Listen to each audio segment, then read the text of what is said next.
He is E. Calvin Beisner, doctor, that's right, PhD, and he is the spokesman for the Cornwall Alliance and the Cornwall Alliance, pardon me, for the Stewardship of Creation. He is also an author and speaker on the application of the biblical worldview to economics, government, and environmental policy. And so, in knowing that, you're going to hear a lot more from this man. I'm just going to keep harassing him and get him back on because he is so learned.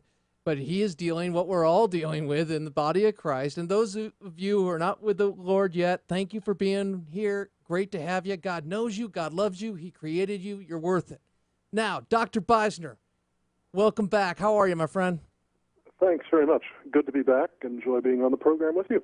Absolutely. Let us begin. And we begin with the EPA and the regulations that are being pushed that really make good on what then Senator Obama said in San Francisco in a radio interview with that newspaper, speaking to the idea of making electricity costs skyrocket because they would be driven from coal, and he has a war on coal.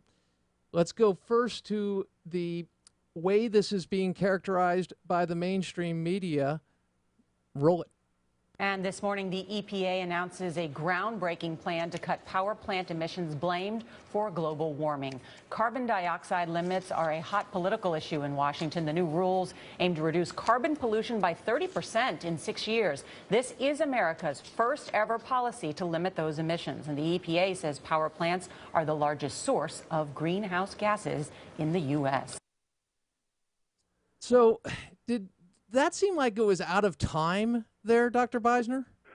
Well, not just out of time, but that reporter apparently got some wrong information fed to her. The new rule doesn't require 30% reduction by 2020, which is 6 years from now, but by 2030, which is 16 years from now.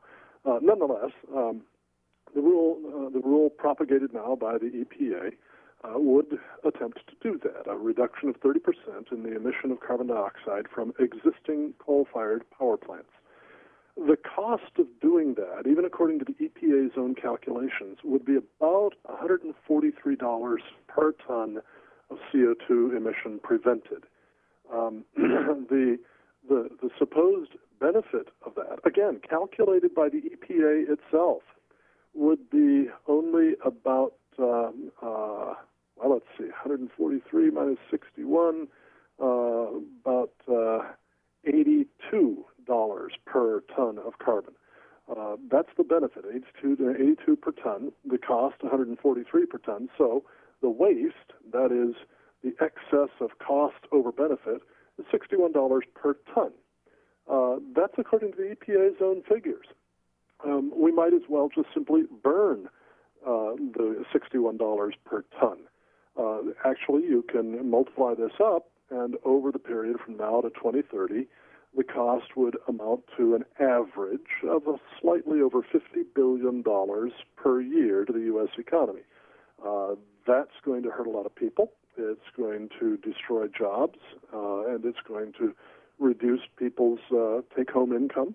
And it's also going to increase people's electricity costs. As candidate Obama said, if he were elected, electricity prices would necessarily skyrocket because he would force us to turn from abundant, affordable, reliable fossil fuels to diffuse, unreliable, and very expensive wind, solar, and other so-called renewable fuels. That's the hurt, and the folks who get hurt by it the most are the poorest because they on average spend a higher proportion of their income on energy than the middle class and the wealthy. And in my response, I'm at a cross between Stephen Colbert and a candidate for a job at MSNBC, where I would ask you, all you're giving me are facts and breaking down the analysis, all these facts, and what about the children? Because that's what is being used, as you know. I got to play Gina McCarthy for you, head of the EPA, pushing forward with the cost of not doing this. Roll it. Although we limit pollutants like mercury, arsenic, sulfur, currently there are no limits on carbon pollution from power plants, our nation's largest sources. For the sake of our families' health and for our kids' future, we have a moral obligation to act on climate.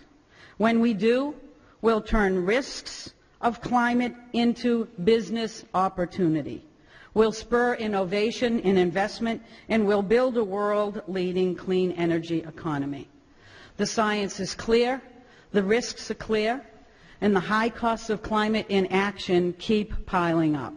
Rising temperatures bring more smog, more asthma, longer allergy seasons. If your kid doesn't use an inhaler, you should consider yourself a very lucky parent, because 1 in 10 kids in the U.S. suffer from asthma. Carbon pollution from power plants comes packaged with dangerous pollutants like particulate matter, nitrogen oxide, and sulfur dioxide, and they put our children and our families at even more risk. Dr. Beisner, why do you hate children? Oh, my goodness. Mark Twain once said that a lie gets halfway around the world before the truth even gets its boots on. And there were so many lies packed up in that, it's just amazing. For instance, she suggests, she implies that our power plant production of energy or of electricity from the use of fossil fuels has contributed to rising rates of asthma in children. As a matter of fact, the rates of asthma have risen while emissions from power plants and all other sources have declined. In fact, the air is cleaner today than it's been at any time since late in the 19th century. The result of that is that we have to recognize that it's not those emissions that have been driving asthma rates. If one were to try to infer causation from correlation, which is not a safe thing, one would have to conclude instead that cleaner air was causing more asthma, because that's the way the two trends are related. Now, I don't think that's true, but that's the kind of reasoning that would sit behind what she says. Now, the next point to make is that carbon dioxide itself does not cause asthma. And we have already on the books regulations to minimize emissions of particulate pollution and of sulfur dioxide, mercury, things like that, from coal-fired power plants. So the attempt to reduce CO2 emissions is completely unrelated to asthma. I mean, this is just simply playing on people's emotions. Do this for the children. Well, how about if Gina McCarthy stops lying for the sake of the children?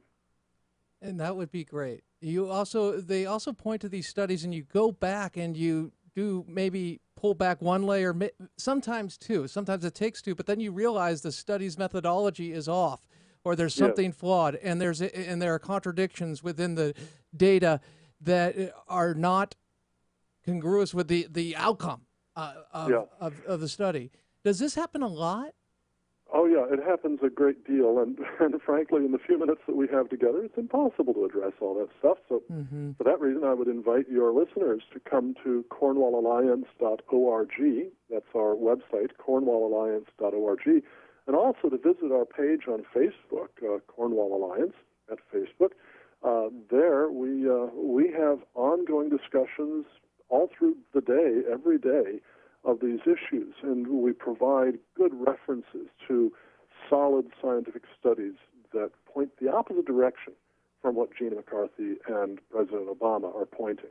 But it goes to the heart of the point, which is this is a war in which they're willing to talk about the children, use this select data, and attempt to forward a plan that's going to not impact the environment in a way that would bring what ostensibly their desire is, and have a tremendous economic impact, as you've mentioned and talked about, $50 billion or GDP a year, reportedly from the Investors Business Daily today. I mean, 200,000 fewer jobs, and I know you've gone over the data too. So tell me something. If that's the case, what's going on here? Well, I think what we really see going on is this is a rationale. This is an excuse to promote the vision of government as the proper controller of every aspect of our lives, from what kind of car you can drive to the last dim, poisonous light bulb that you can use. By the way, the mercury in compact fluorescent light bulbs is far more dangerous than mercury coming out of coal-fired power plants. The exposure to that would be at a much higher concentration and therefore quite dangerous. But this is an administration that is dominated by people who have a vision of government that is essentially rooted in the thinking of the early 19th century philosopher George Friedrich Hegel, for whom the state was sort of the real incarnation of God, the ideal of God. And the state should be running all our lives. Freedom is not a good thing. We all have to be organized by someone else. That's the vision behind the Obama administration. And the appeal to fighting global warming by controlling our energy production is a step toward realizing that vision. That's the real agenda behind this, and it really has nothing to do with fighting global warming. Even a co-chairman of the UN Intergovernmental Panel on Climate Change, the German economist Ottmar Edenhofer, said going into the climate summit in Cancun a few years ago that we must not mistake the climate summit for an environmental summit. It was actually the world's biggest economic summit, and its purpose is the redistribution of wealth from the West to the rest. Now, that's from somebody who is a co-chairman of the organization that purports to tell us that CO2 emissions are driving dangerous global warming. Even he admits this is not about climate. This is about a vision of government. And if we look just within our borders, and we understand what crony capitalism is and how it worked and how we saw what took place with Solyndra and a whole host of other energy products, not trusting freedom, not trusting people to use their God-given gifts to provide a good or a service or to develop or capital to flow. It goes right into that. But they talk about the children. Another I don't want to say foundation, but another major piece of this is population control, is it not? Yes, it is. Because, you see, abundant, affordable, reliable energy supports a large population. In fact, you can show a very, very strong, extremely strong, direct correlation between carbon fuel use and human population and life expectancy, both. That is, the more we use of fossil fuels, the more people we can support and the longer they live. Because abundant, affordable, reliable energy is the best way to lift people out of poverty and make them prosperous. But being prosperous is necessary for being healthy and long-lived. So if, like the top leaders of most of the world's big environmental organizations, you think that there ought to be only about 500 million people in the world, not about 6 or 7 billion or 7.1 billion, whatever number they happen to rest on now. If you think that, then you want to restrict the use of energy. You want to restrict the abundance and affordability of energy in people's lives, because that's a way to keep us from having a large population. So, yeah, this fits into the population control agenda, which, by the way, is one reason why large foundations that have for decades and even in some cases nearly a full century, like the Rockefeller Foundation, the Rockefeller Brothers Fund, the Tides Foundation, and more, that have been supporting population control, including through coercive programs like forced abortion and forced fertility sterilization. Yes, sterilization. Thank you. No problem. We got about 10 seconds, but go ahead, please. Those foundations have been also supporting the groups that are now on the environmental bandwagon, Gotcha. including, unfortunately, many evangelical ones. E. Calvin Beisner, thank you.